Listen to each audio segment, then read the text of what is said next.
երբ որ կարծում եք, որ խաչը ձեզ բերել է վատություն, դուք խորապես ու չարաչար սխալվում եք։ Երբ որ կարծում եք, որ հայոց լեզուն թերի իմանալը եւ տրանսլիտով գրելը դե լավ ոչինչ է, դուք հիմարություն եք գործում։ Եվ այդպես ես կարող եմ շարունակել անվերջ,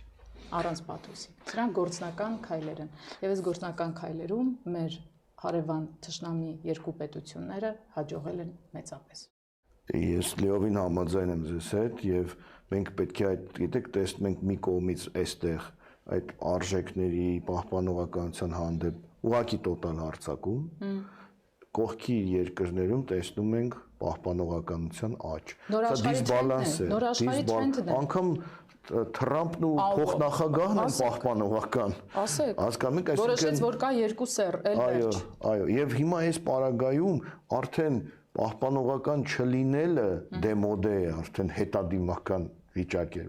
հանգեցնում։ Ախր նախ մենք պետք է հասկանանք ինչ ասել է պահպանողական։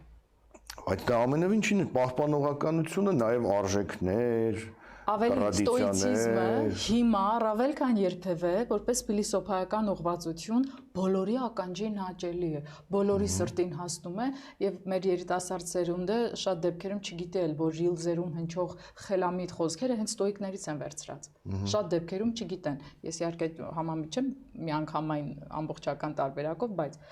Ռուբեն ջան, մի այսպիսի բան եմ ուզում հասկանալ։ Այսօր թե երեկ Թրամփը խոսելով ասել է մեծ եղեռն։ Ոչ թե հայոց ցեղասպանություն, not Armenian genocide, but մեծ եղեռ։ Որը Բայդենը ասել էր։ Հա, արդյոք սա ինչ որ բան է փոխում մեր կյանքում։ Ցավոք, գիտեք, ոչ մի բան չի փոխում, ոչ էլ փոխել էր, երբ որ ասել էին Armenian genocide, երբ որ Բայդենն ասեց։